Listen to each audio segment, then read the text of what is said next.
मित्रांनो नमस्कार. डाळिंब बागेत चौकी अवस्था, फ्रूट सेटिंग बेरी स्टेज ही अत्यंत संवेदनशील अवस्था असते. या काळात फळाचे फुगवण, कीड रोगापासून संरक्षण या गोष्टीकडे विशेष आपल्याला लक्ष दिलं पाहिजे. महत्त्वाचे टप्पे: पाणी व्यवस्थापन.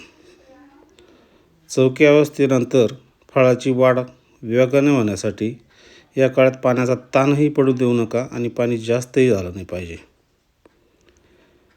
या काळात पाण्याचा ताण फार महत्त्वाचं लक्ष याकडे दिलं पाहिजे आपण.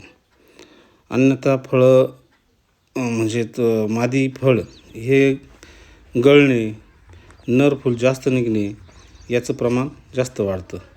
जमिनीच्या मगदुराप्रमाणे ठिबकद्वारेच या काळात आपण पाण्याचं व्यवस्थापन केलं पाहिजे. वाफ राहील याची काळजी घ्या. खूप जास्त पाणीही देऊ नका. खत व्यवस्थापनामध्ये महत्त्वाचं चौकी ते लिंबू अवस्थेमध्ये 12-61 किंवा 13-40-13 एकरी 2-3 किलो दिवसाआड देणे गरजेचं आहे.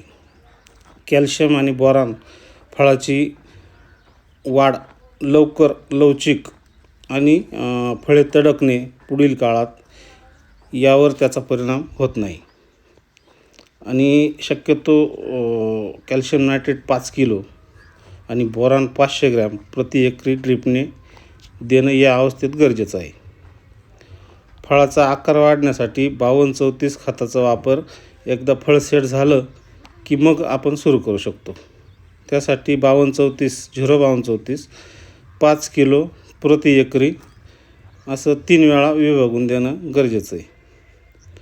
या काळात लागणारी कीड आणि रोग म्हणजे कीड या काळात थ्रिप्स आणि काही ठिकाणी माईट्सचा प्रादुर्भाव उष्णता चालू झाल्यावर दिसू शकतो. त्यानंतर तेल्या रोगासाठी ह्याच पिरियडपासून आपल्याला पुढचे नियोजन करणं गरजेचं आहे.